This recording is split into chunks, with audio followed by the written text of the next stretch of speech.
I told you guys I would continue to have my foot on 15% pledge neck all month long. And I feel like an expanded version of that conversation required a video format. So, hello and welcome to my first long form video. We are not going to call this a podcast just yet. I'm so sorry to disappoint you girls. I know you're constantly pressuring me to do the podcast. I'm not actually sure I want to label this so soon, but I guess this will be a little beta slutty founder episode, and what better way to launch by dragging the 15% pledge and their crimes towards the Black beauty community. There is so much that we have to get into.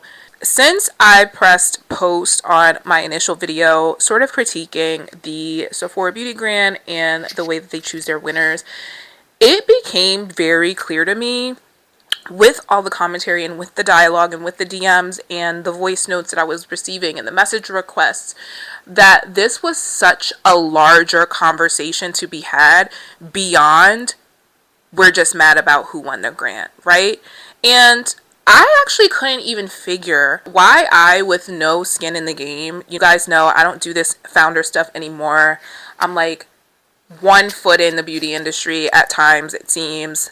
So I couldn't even figure out for myself, like, why was I so aggravated with this? Like, what was it about this program that I finally have had enough of that was starting to rub me the wrong way?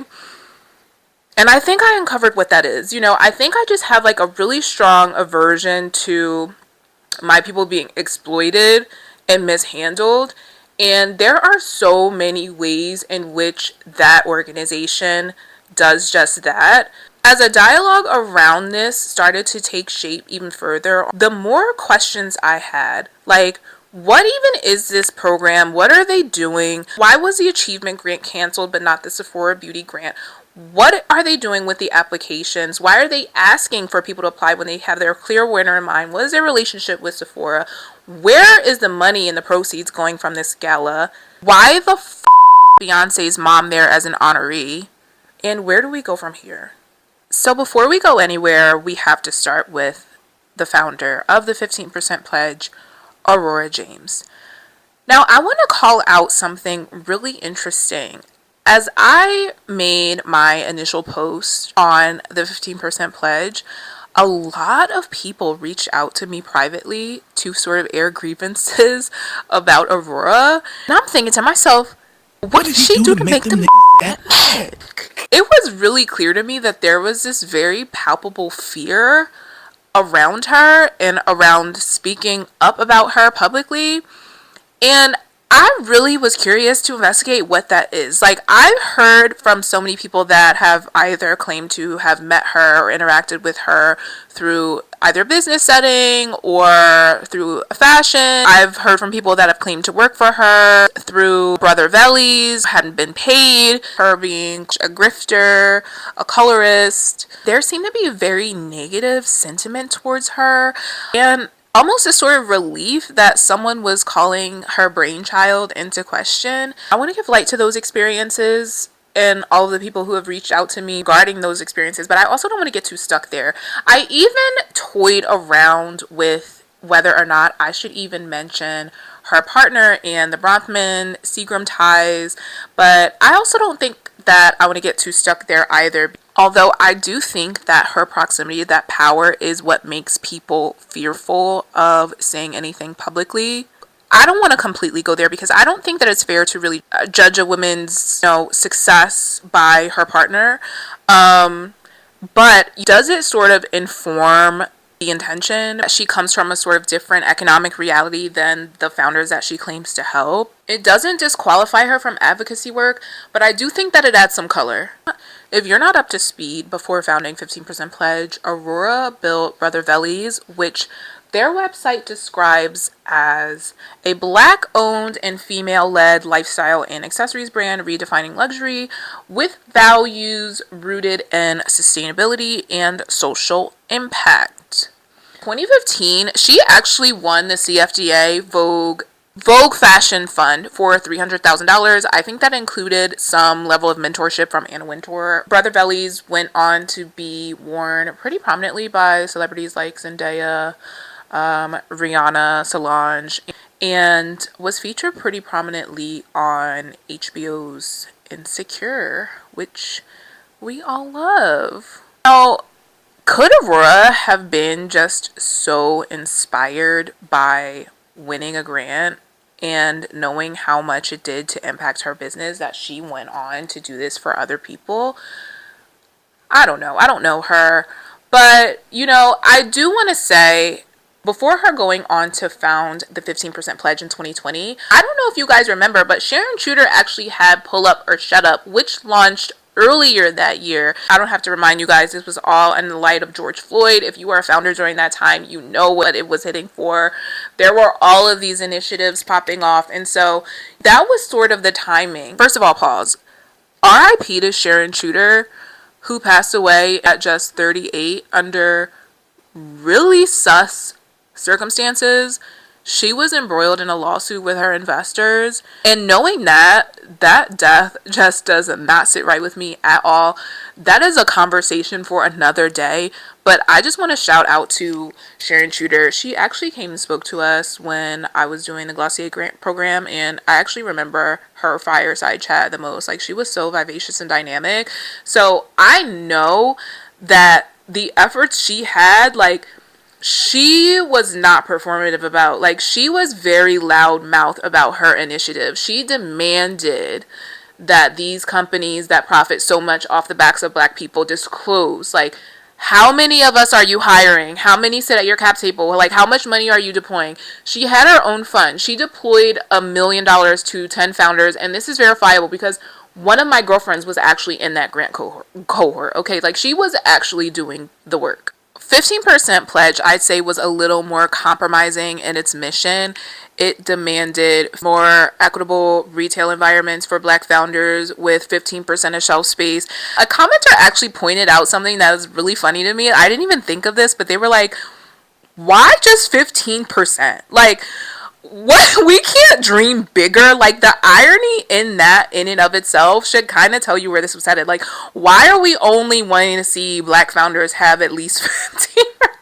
Like, honestly, when you think about it, like, it really is kind of funny, but just so compromising. It's just interesting because 15% pledge, I look at and say, was more palatable in terms of Black founder equity initiatives.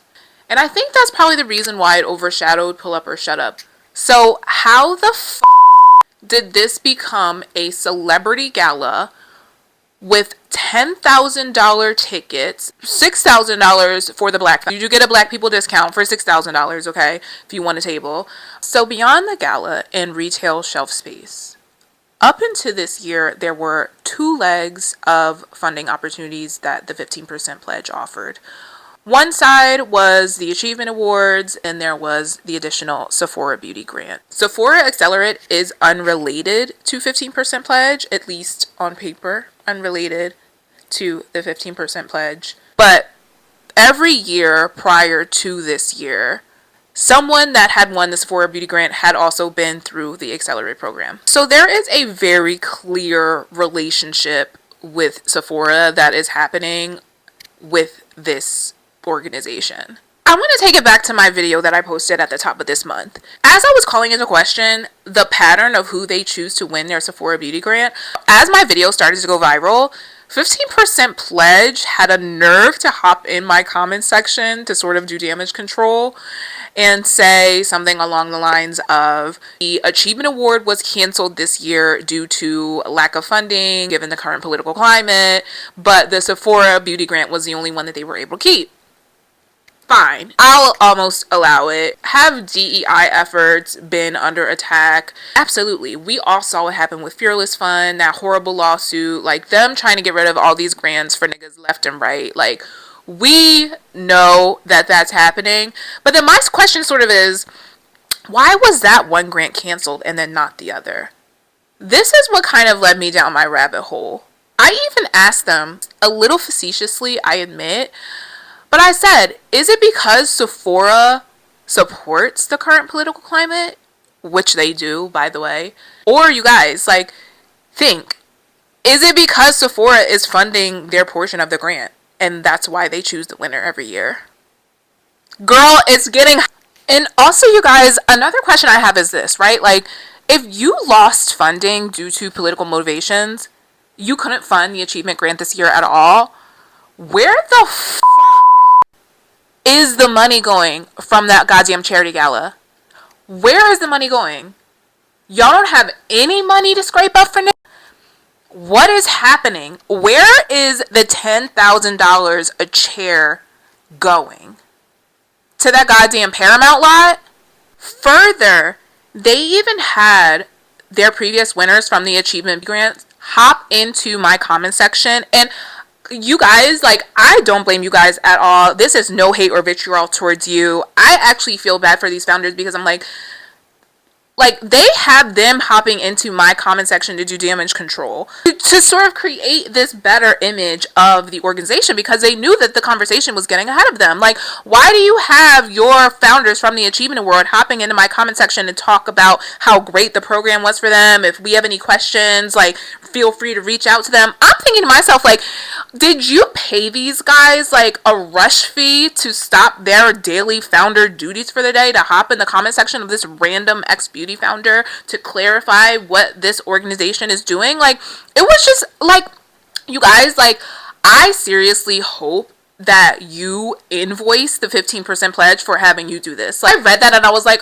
this is clear PR, failed PR. Like, nobody was buying it, and it was like, you guys are having them speak to their experience of the grant that wasn't even in question. We're talking about the Sephora Beauty Grant. We're talking about that pattern. What the fuck is going on there? And why the hell is everybody who wins already low-key famous? What is happening? And I really think it is because Sephora is funding that portion of the grant. Of course, you lost funding for the other one, and Sephora, they still have their bag, so they're going to put their money where their mouth is to the 15% pledge, but they're also going to choose the winner. That's just, it is what it is, and it's no wonder that the winner this year is already in store. So, you know, it's just, it's very odd. It is so obvious to me that they have a retail partnership with Sephora to keep this grant going. But to say that the other one was defunded because of political, I mean, give me a break. We're going to get there. I can't lie, there were a number of comments that I received on my video that were something to the effect of follow the money, see where the money goes. You guys don't want to know where the money comes from. And I'm like, listen, I'm not going to put my tinfoil hat on here today, you guys. I'm so sorry. But I will say this. I did get curious about their fiduciary. So I say, who is their fiscal sponsor? How is the 15% pledge running their business? The 15% pledge is sponsored by Philanthropic Ventures Foundation, a 501c3 organization that serves as their fiscal depository. This is common for nonprofits that are still obtaining their 501c3 status to operate under a fiscal sponsor. Sorry, these are just my notes. Basically, they operate under the umbrella of somebody else's 501c3, right? Which is perfectly legal.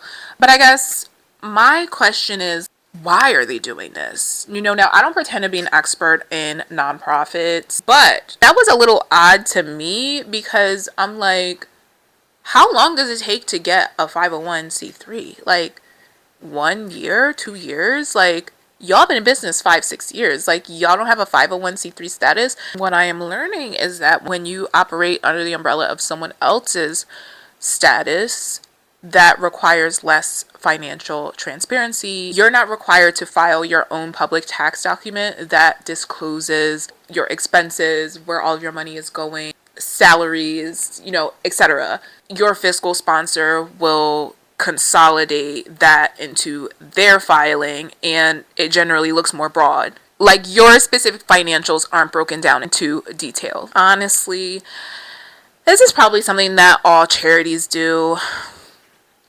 Yeah, I mean, let's be real. But most nonprofits disclose their board members publicly, While 15% pledge doesn't. We only know publicly of Aurora James as its founder and Emma Grede as chair, but we don't know who is on the grant selection committee or if there are any other board members for that matter. There is no publicly visible governance to this organization besides Aurora James and Emma Grede. Who the hell is selecting the grants? Through all of my videos, I did get a few disgruntled comments. Like, why are you coming for 15% pledge? Like, why come for the Black People Grant? This is all we have. And I'm like, you guys seriously need to get a grip on it, honestly. Like, if this is the standard that you have for people to do better by Black founders, I'm sorry, I don't know what to tell you. Like, it honestly gives, like, Master told us he gonna teach us how to read. Like, we just gonna hang in there. It's not gonna look perfect. Like, what the is wrong with you?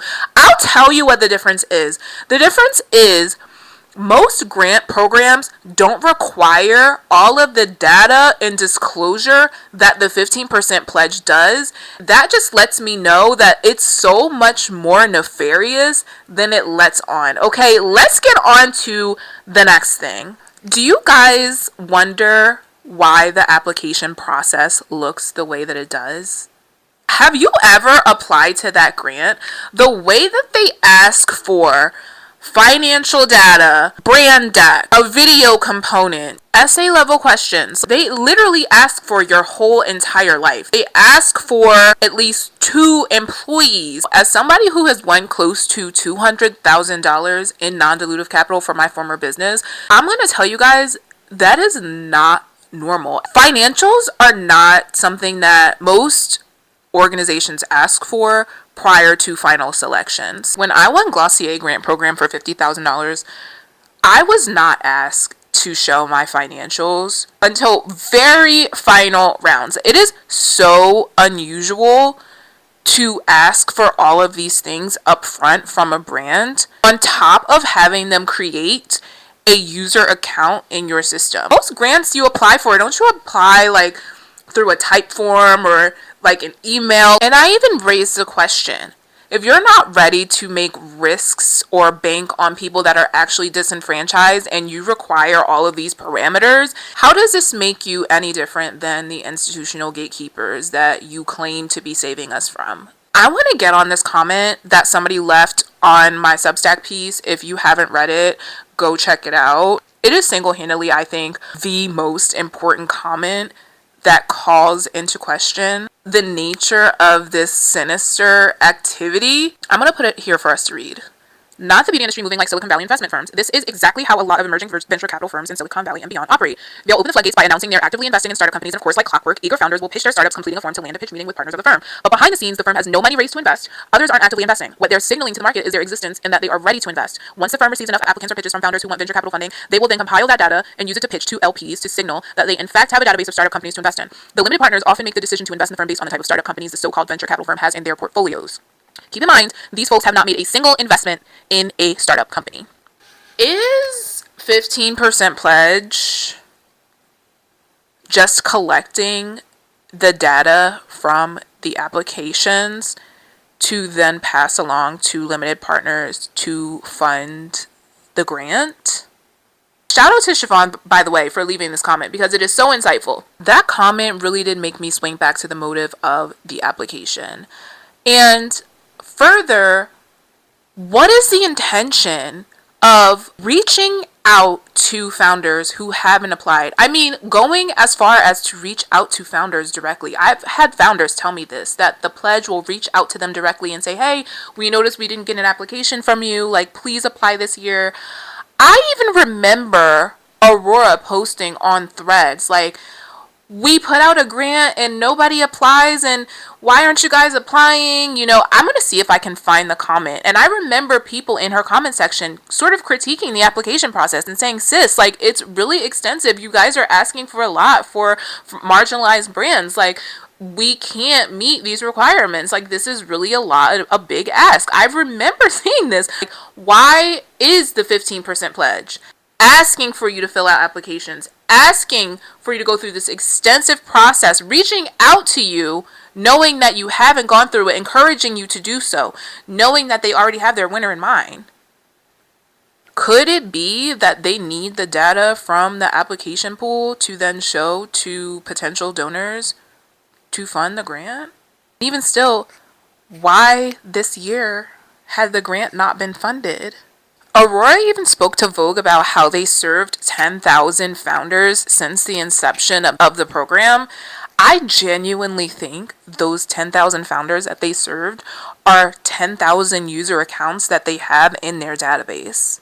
I have an account in that database. If you're a Black founder, I'm sure you have an account in that database. It's looking like they actually never successfully raised money with the database. So what are they doing with that information? Are they sharing it with their partners like Google and Sephora? Or are they successfully landing money and funding with the data from these applications, and maybe it's just not going to the grants?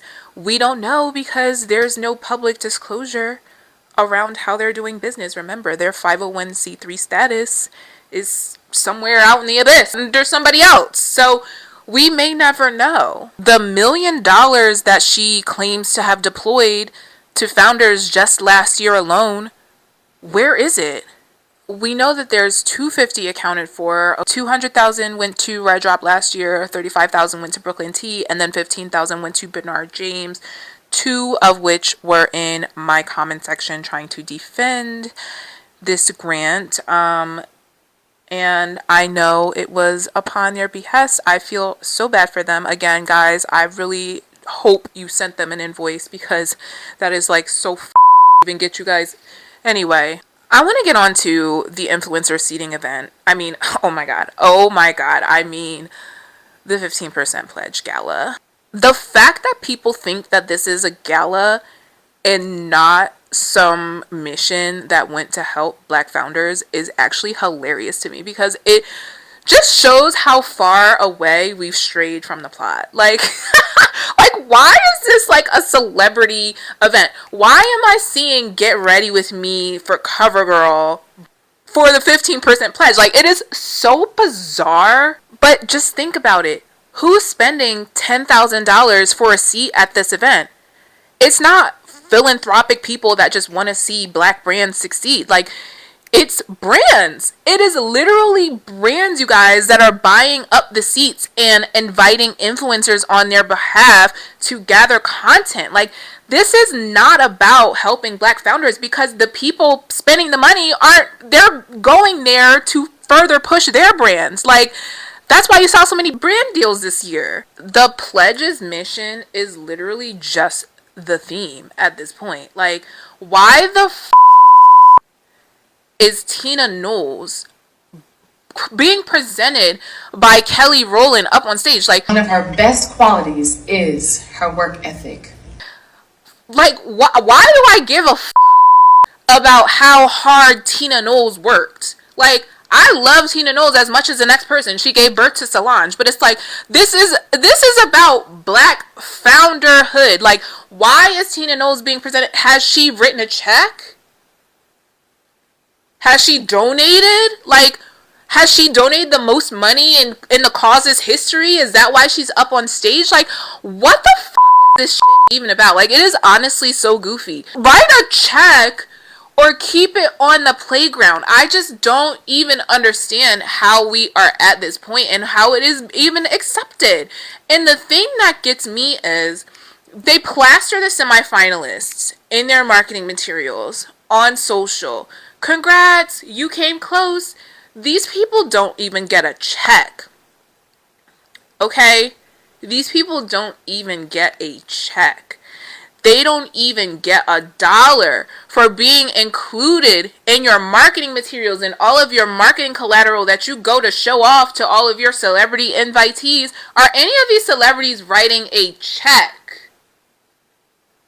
Is my question. Okay? You plaster the semifinalists, you peacock them around on social media, and they don't even get an invite. They don't even get a seat at the table. Honey, If you're a semi-finalist and they put you up in that marketing collateral, I would send them an invoice. Y'all need to get together with Red Drop and Bernard James, and y'all all need to just send an invoice, because it's crazy. It's actually crazy. It is so exploitive, and we're supposed to just sit back and be like, this is normal. This is literally a mission to help Black founders like create more equitable futures. And Beyonce Mama is being paraded on stage for being hardworking.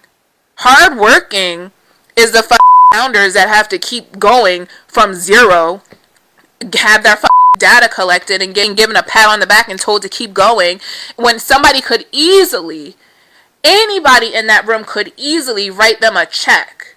Harder working is those people. And we just act like this is so fucking, oh, but what's so wrong? At least they're trying. You guys, if this is the benchmark for helping, I don't want to be a part of y'all movement. I'm sorry. I just don't. I'm sorry. This is just, it's not good enough for me. It doesn't cut it for me. Honestly, I'm going to go as far as to say I'd be happy if in a couple years this organization no longer existed, because I think they've worn out their welcome. Also, the block is just too hot on their ass. Where do we go from here? Here are my thoughts. Some of you guys may not like them. For one, we need to retire the Black-owned shtick. I'm so sorry, but it really creates a level of vulnerability. These people are vultures. They are literally harvesting and exploiting disenfranchisement. Honestly, I think that we become a lot more discerning about who we decide is trying to help. We need to build heads down, and we just need to focus on creating good brands. Build community with those that look like you, that are in similar stages of business. But at this point, we need to keep it house business. I do think that it's intentional what they're doing. I do. At this point, we have enough understanding that that VC model just doesn't work for us. Going back to the pledge's original mission of the retail shelf space, like, I don't know any founder who has really any problem getting into retail. Like, retail is not an end goal. Like, do not pedestalize this as the end all be all, because it's not. There are so many other ways to create success for yourself and the brand that you're building that don't necessarily involve a pathway to retail that's going to crush you. I am not here to reform the 15% pledge. With all that I've laid out, I don't think that that's possible. Stop trying to wait for validation from these people that do not have any intention of letting you in. People are here to exploit you, not help you. Divest from it. Don't apply next year. Let's start paying this shit dust, unless they choose to actually help somebody. Don't get disheartened. There are programs that are still out there doing great work, but as far as shit like this, it's up, it's exploited, and they don't even give their semi-finalists an invite. I hope you had an amazing Black History Month, and thanks for chatting with me for my first episode of whatever this was. Bye, I love you guys.